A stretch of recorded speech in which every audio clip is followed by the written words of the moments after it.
देखिए इसी बीच एक और बड़ी खबर है इजराइल से जुड़ी हुई। आक्रामक तौर पर जासूसी कर रहा है इजराइल। अमेरिका और ईरान की बातचीत की जासूसी में लगा है इजराइल। विटकॉफ और दूसरे वार्ताकारों की जासूसी की जा रही रिपोर्ट कह रही है। ट्रंप प्रशासन से जुड़ी जानकारी जुटाने की कोशिश हो रही है। पेंटागन के हवाले से द न्यूयॉर्क टाइम्स ने यह बड़ा दावा किया है। तो क्या अपने ही बॉस की जासूसी कर रहा है इजराइल? क्या अमेरिका के अधिकारियों की, उनके जो वहां पर मीडिएशन कर रहे हैं, जो लोग, जो वार्ताकार हैं, उनकी जासूसी करवा रहा है इजराइल? क्योंकि विटकॉफ ट्रंप के विशेष दूत हैं और वो लगातार इस बातचीत में शामिल हैं और उनकी जासूसी की जानकारी आ रही। तो अमेरिका की जासूसी में लगा है इजराइल। अमेरिका ईरान बातचीत की जासूसी कर रहा है इजराइल।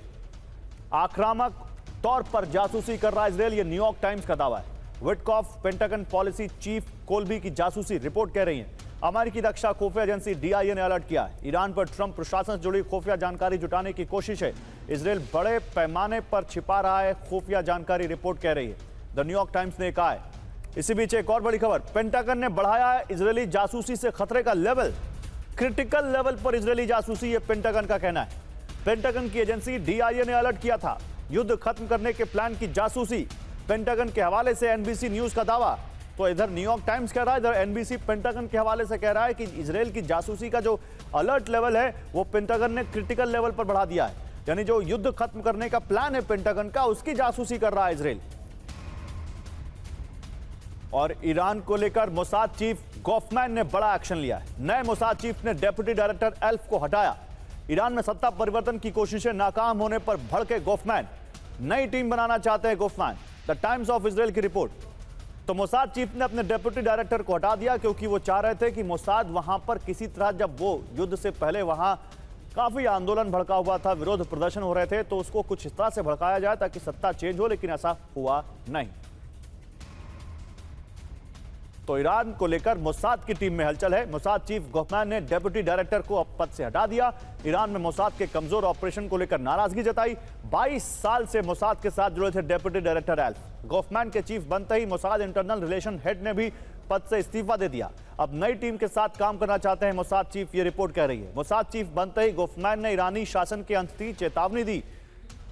हालांकि वो तो वो करेंगे ही, लेकिन इसी बीच क्या ग्रुप कैप्टन DK पांडे ये माने कि इजराइल अमेरिका की जो जासूसी करवा रहा है, जिसकी हम बात कर रहे हैं कि पेंटागन ने वो लेवल क्रिटिकल लेवल पर करवा दिया, ये एक प्रोपेगेंडा भी हो सकता है वेस्टर्न मीडिया का, या फिर अमेरिका को वाकई इजराइल से जासूसी का खतरा है?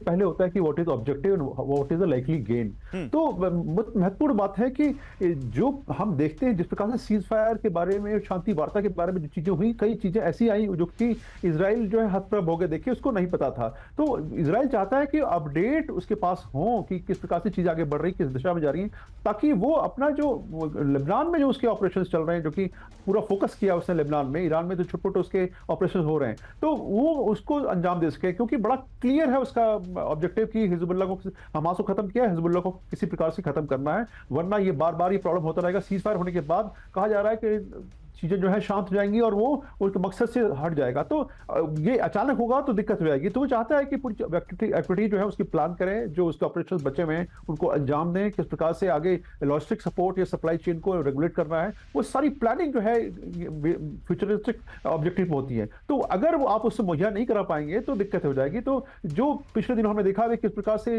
डोनाल्ड ट्रंप और नेतन्याहू के बीच में गामा गमी तलखियां में काफी बढ़ती गई, हालांकि दोनों ने कहा कि ऐसा कुछ नहीं खास नहीं है और ये हिस्सा है हमारी बातचीत का। तो वो वेस्टर्न मीडिया के लिए था कि भाई शांत रहिए, आप परेशानी की बात नहीं है, लेकिन चीजें साफ दिखाती हैं कि दोनों में थोड़ा मतभेद है। और स्पेशली जो इजराइल के ऑब्जेक्टिव बड़े क्लियर हैं, वो अपने ऑब्जेक्टिव से बिल्कुल भी जरा सा भी किसी की वजह से भी भटकना नहीं चाहता, और उसी दिशा में सब सारे प्रयास किए जा रहे हैं ताकि इंटेलिजेंस जो जितने भी हैं खामियां, गैप्स, उनको भर सकें। आपने बताया भी कि वहां पर टेरर अटैक भी हुआ आज, उसके बारे में भी अगर खबर होती तो शायद चीजों को रोका जा सकता। ठीक बात है, शुक्रिया सर आपका, शुक्रिया आप। इसके अलावा अम्बेसडर सज्जनार आपका, जनरल सुधाकर आपका भी हमारे साथ जुड़ने के लिए। इसी बीच देखिए कुछ और बड़ी खबरें जल्दी से आपको बता देते हैं। शो के अंत लास्ट फेज में हम सीज फायर के बीच लेबनान पर हमला जारी। इजरायली सेना का हिजबुल्लाह के ठिकाने पर एयर अटैक। हिजबुल्लाह के 150 ठिकानों को निशाना बनाने का दावा। कमांड पोस्ट और लॉन्च पैड्स तबाह करने का दावा। और देखिए इसी बीच एक और बड़ी खबर है, लेबनान में IDF सैनिकों पर ड्रोन हमला। ग्राउंड ऑपरेशन कर रहे इजरायली सैनिक निशाना बनाए गए। लितानी नदी के पास हिजबुल्लाह का ड्रोन अटैक, जावतर इलाके में आमने सामने की जंग जारी।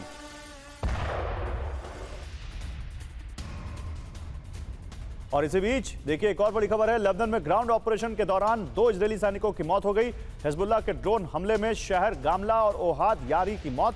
मार्च से अब तक लेबनान में 31 इजरायली सैनिकों ने जान गंवाई।